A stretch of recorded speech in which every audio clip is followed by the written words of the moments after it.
Salut ma semeux. Bon, aujourd'hui un sujet clivant, hein. Le handicap au travail et ailleurs. Tiens, à l'occasion, je suis allé faire mes courses à Carrefour, là. Qu'est-ce que ça a changé? Oh là là là là, et ces caisses automatiques. Comment la vieillesse va s'en sortir avec ces caisses automatiques? Et l'analphabète, ils ont déjà du mal au gab. Franchement, si ça c'est pas de la bêtise, ah c'est sûr ça permet d'être ouvert le dimanche après-midi. Ça. Puis dans 15 ans, les caissières, à mon avis, si, ou alors commençons de l'auto, des bombes anatomiques, un 80 yeux verts, 95D, pour que le chaland vienne. Même acheter un truc, mais viendra 10 fois par jour. C'est toujours ça de prix. Sinon, les mamies avec leur petit toutou, là, ça va 5 minutes, quoi. Mettez-le dans un petit cabas, je sais pas, mais... Une caissière qui est mordue, c'est comme un facteur. Elle fait comment, elle, hein? 10 jours d'ITT? Alors, il y a de quoi perdre le moral, hein? C'est pas évident. Bon, sinon, oui, les handicaps au travail, c'est compliqué, hein. On est toujours là à dire oui, les gens font ce qu'ils peuvent, ils ont qu'à faire attention. Le camion, elle l'a pas vu venir le camion, pourquoi elle est en chaise roulante, hein? Il n'y a pas que ça, les gars, hein? La poliomyélite, c'est pas un camion, c'est à la naissance, tout se décide à la naissance, en Afrique et ailleurs, en Asie, hein? Mais même chez nous, hein?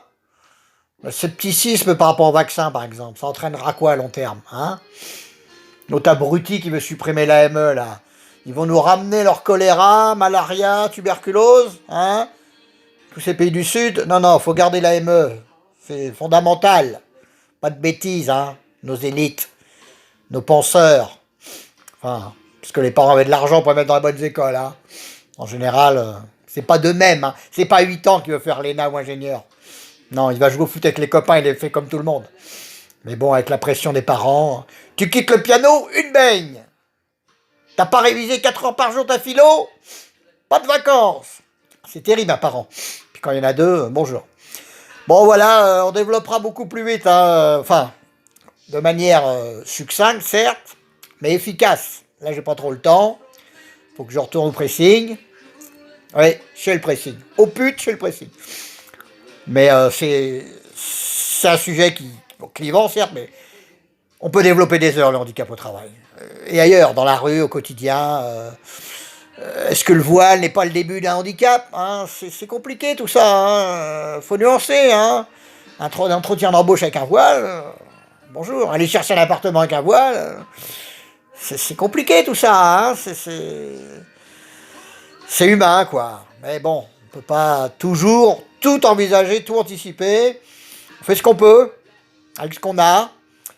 Mais il y a une bonne part quand même, hein, c'est comme l'homosexualité. On m'enlèvera pas de l'idée qu'il y a 50% de génétique. Je veux bien qu'après, la maman est surmaternée le petit et compagnie, mais... Puis est-ce vraiment handicap? Quand on voit Elton John, non, hein. Par contre, c'est sûr que dans un salon de coiffure, là, c'est plus criant de vérité, flagrant. Il y a des clientes qui reviennent pas, d'ailleurs. C'est trop prononcé. Hein? Stevie, calme-toi. Quand c'est Chabal, ça se voit moins. Hein? Non, puis de toute façon, il est toujours sous la douche avec le mur derrière, hein. Je pense que, comme disait mon grand-père, quand Chabal est dans le dromadaire, c'est le dromadaire qui est homo. Même en plein désert. Allez, demain, chaud les bouillons. Bonne journée.